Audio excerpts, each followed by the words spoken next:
Morning everybody, it's me Mr. A and you're watching Story Time, and this one's for year 3 and 4, and the book I've chosen for you to start off with is The 39 Steps by John Buchan.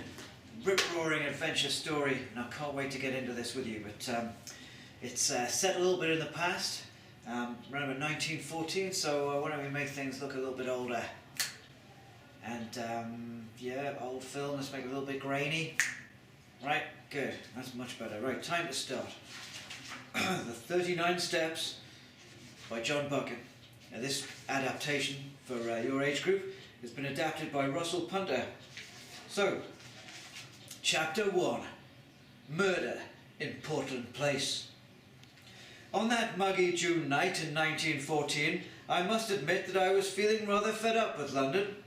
Having spent most of my life as a mining engineer in the wilds of Rhodesia, my return to England had been tediously dull by comparison. Yet, as I approached my rented house that evening, little could I have imagined the breathtaking adventures that lay ahead of me. I had just turned my key in the lock when a slim, bearded man appeared from nowhere and bundled me indoors. "What the devil?" I began. "Pardon the intrusion, Mr. Anne," panted the stranger.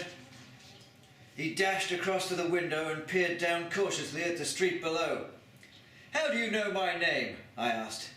"Oh, I know a fair deal about you," he replied, drawing the curtains. "Chiefly that you're a man to be trusted." Despite my better judgment, I was intrigued by the young fellow. "My name is Scudder, Franklin P. Scudder," he announced, "and I need your help, sir."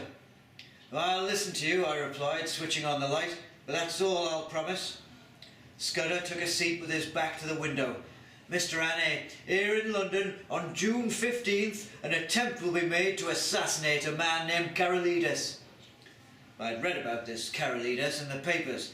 He was the Greek premier and just about the only one who could prevent a war in Europe, by all accounts. "If I can lie low till that date," continued Scudder, "I might prevent a catastrophe." "But who would want this Carolides dead?" I asked. "A group of foreign agents known as the Black Stone. They're on my tail, and they'll stop at nothing to get me." The young man's eyes darted towards the window. "The head of that illustrious organisation is particularly interested in making my acquaintance." The look on his face spoke volumes. This gang leader was obviously a force to be reckoned with. "He's a master of disguise, Mr. Anne," he went on, raising his right hand. "But if you ever encounter a man missing the top joint of his fourth finger,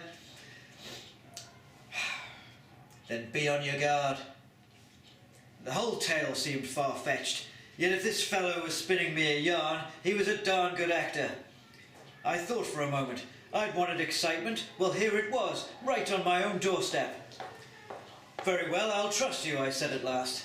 "I believe you're straight, but if not, I should warn you that I'm a handy man with a gun."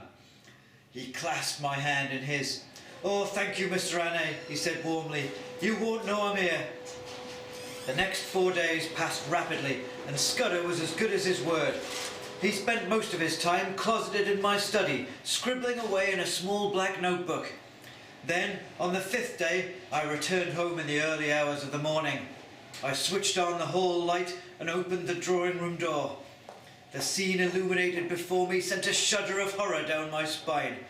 There upon the floor lay the body of Franklin P. Scudder, pierced through the heart with a knife.